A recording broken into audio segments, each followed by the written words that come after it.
iniciar com alguns aspectos introdutórios, mas essencialmente a minha apresentação vai versar sobre o efeito da simulação computacional sobre as ciências e as artes, ou seja, é possível usar a computação para produzir resultados com algum valor científico e artístico. Eu inicio com essa ponderação de que vivemos entre esses dois mundos, tem o mundo natural, o mundo artificial, e há uma fronteira nebulosa entre ambos.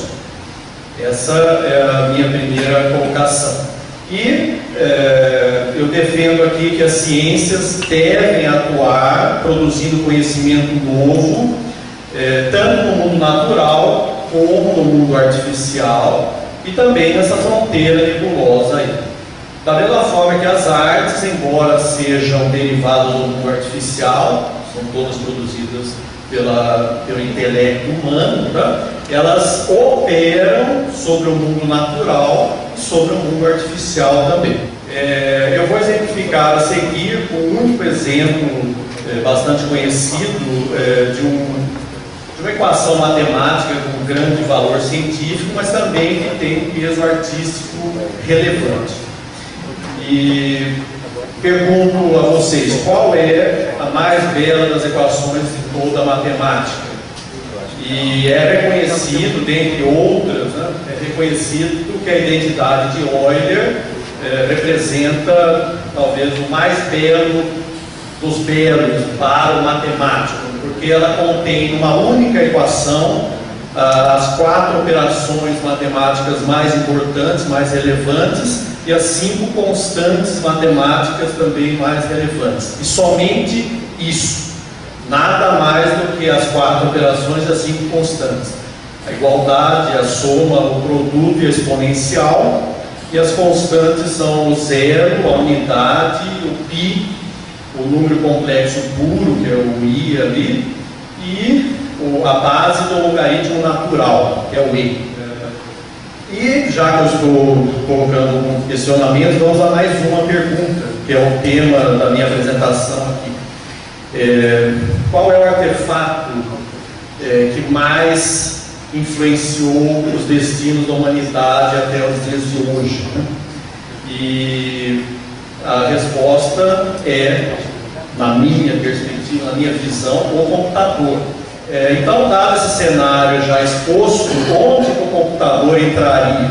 Então, eu coloquei para vocês que eu não vou falar da fronteira entre ciência e arte, mas eu vou falar dessa entidade que se encontra nessa fronteira e que, na minha perspectiva, tem potencial para contribuir tanto para as ciências como para as artes. Então, vamos lá.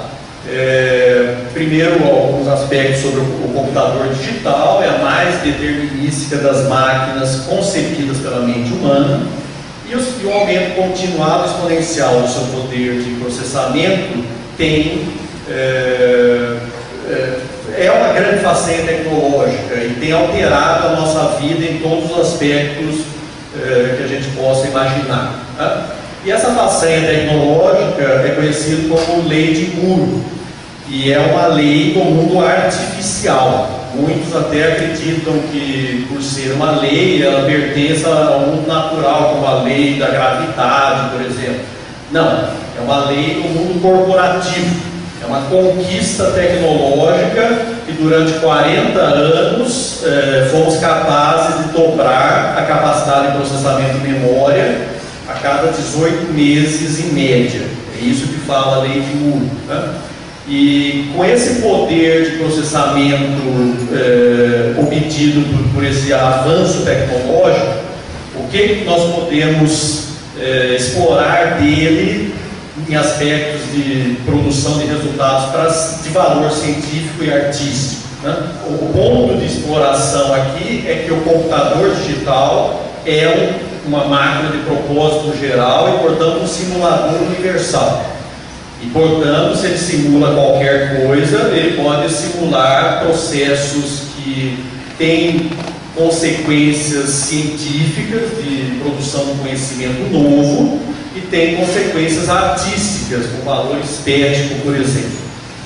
E quanto maior o poder do computador, maior a capacidade de simulação dele.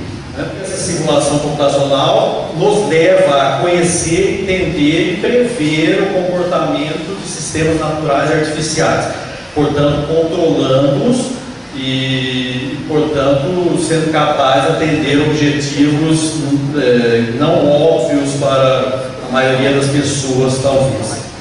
E vem duas perguntas, duas questões epistemológicas aqui que precisam ser respondidas. A primeira: uma simulação computacional pode ser empregada como uma fonte de novos conhecimentos, dado que tudo que o computador recebeu como instruções para fazer a simulação foi especificado por alguém.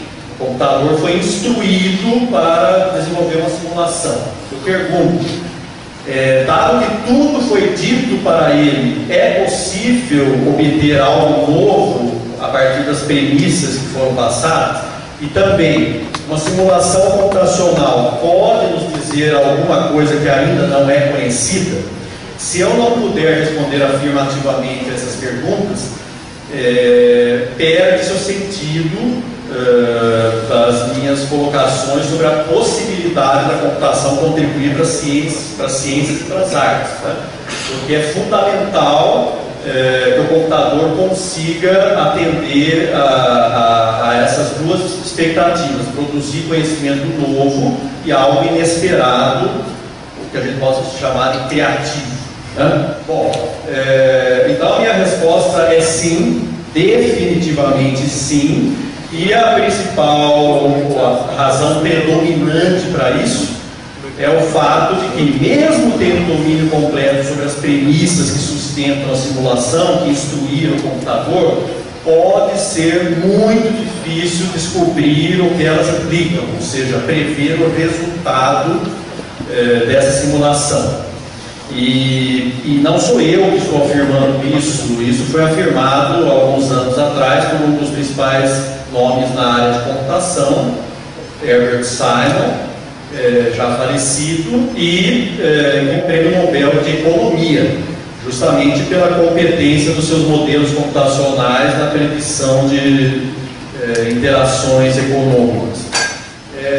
E aí eu vou para as duas partes de conteúdo da minha apresentação, apresentando alguns impactos da computação, primeiro para as ciências e depois para as artes, né? Então vamos lá. Inicialmente, a produção de conhecimento científico era um consenso que ela derivava de teorias e experimentos, ou seja, da exposição deliberada e sistemática, análise racional e ao controle experimental. Então, fazer ciência era teorizar ou desenvolver experimentos e tirar conclusões empíricas desses experimentos, né?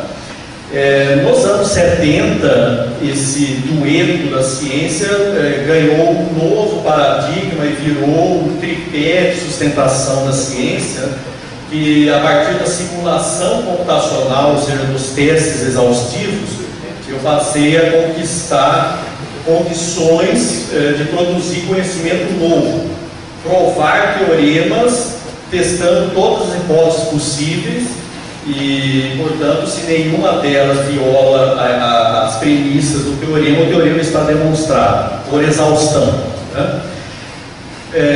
O surpreendente é que nos dias de hoje nós estamos testemunhando o surgimento do quarto paradigma científico. Esse já envolve computação, mas temos aqui o quadripé da ciência, né, com a e-science, que é a produção de conhecimento científico centrada em dados e em redes, conhecimento compartilhado, e que tende a revolucionar a forma como fazemos ciência, né? Agora eu gostaria de mencionar que isso não é um argumento hipotético do que vai acontecer. Isso é algo que está acontecendo, está ocorrendo e está vinculado à lei de Moore. E a lei de Moore, ao ser efetivada ao longo desses 40 anos, ela produziu algo como nós vemos aqui, a capacidade que a humanidade tem hoje de gerar dados, armazená-los, processá-los e utilizá-los para atender os seus objetivos tem aumentado exponencialmente. E aí temos uma previsão de terabytes por mês da capacidade de armazenagem e temos que aprender a manipular esses dados.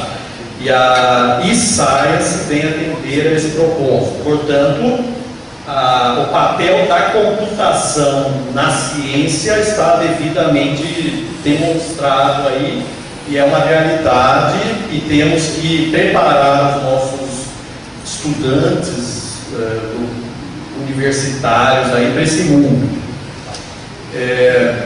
Exemplo 1 da e-Science, né? Existe, para muitos aqui podem até já conhecer, existe um software disponível de livre acesso aí chamado Eureka, em que você, derivado aí de um artigo da Science de 2009, portanto um trabalho de respeito, de grande valor científico, né?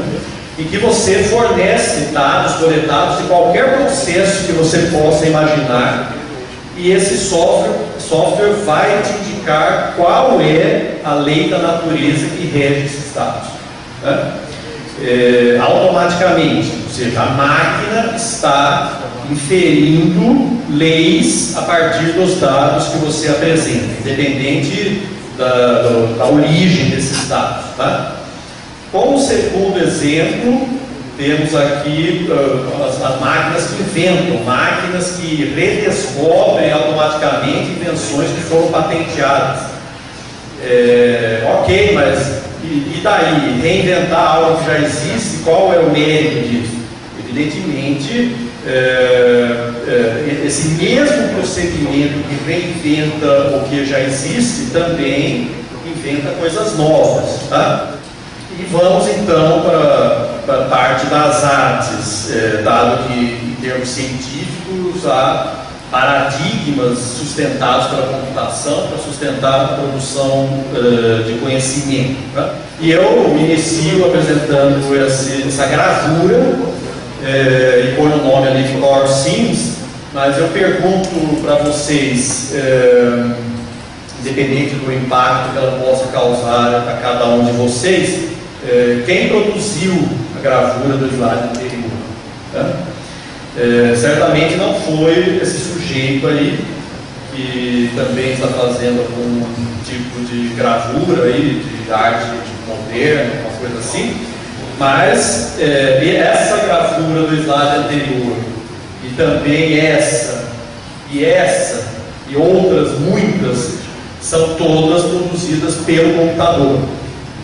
Só que num processo evolutivo também e guiado por um usuário, que pode ser você. Quer dizer, Core Sims desenvolveu um ambiente de produção de gravuras com algum valor estético, e cabe ao usuário ir selecionando, ir avaliando esses ambientes, e com esse poder computacional de simular processos, de simular alternativas de concepção de gravura, né? É muito barato, é muito rápido produzir figuras e resultados bastante inesperados e que podem ter algum valor estético. Não vou chamar de arte isso, mas pelo menos algum valor estético temos aqui, né? Pronto, com isso eu termino, encerro essas minhas colocações sobre o impacto da ciência, da computação nas ciências e nas artes, e começo nos comentários finais, tentando, pelo menos, se eu conseguir, com a minha palestra aqui, fazer com que vocês comecem a refutar hipóteses como essas, eu já me dou por satisfeito. Os computadores jamais poderão ser considerados criativos, jamais poderão competir com grandes cientistas e grandes artistas, né? E eu diria como resposta a essa afirmação que jamais é tempo demais, né? E, após esse comentário final, eu vou recorrer a alguns pensadores para encerrar minha palestra, já não sem tempo. Primeiro, o Skinner, que é um pesquisador muito conhecido na área de comportamento humano, que afirma que o mundo que se tornou belo e estimulante pelas mãos dos artistas, compositores, escritores e atores é tão importante para a sobrevivência quanto aquele que satisfaz a necessidade biológica, ou seja, ele está colocando as artes no mesmo patamar da ciência. Mário Quintana comentou que ele fala de poeta, mas eu vou estender para o artista. A função do artista não é explicar-se, a função do artista é expressar-se. Né?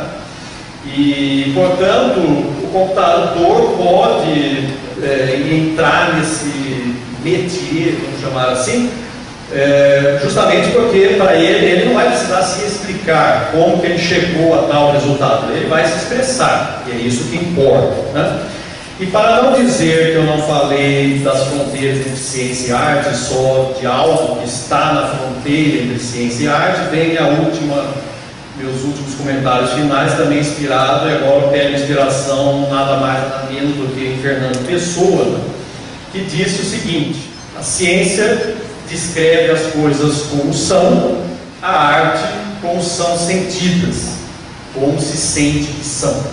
Então, com essa mensagem, eu encerro a minha apresentação aqui. Agradeço a oportunidade.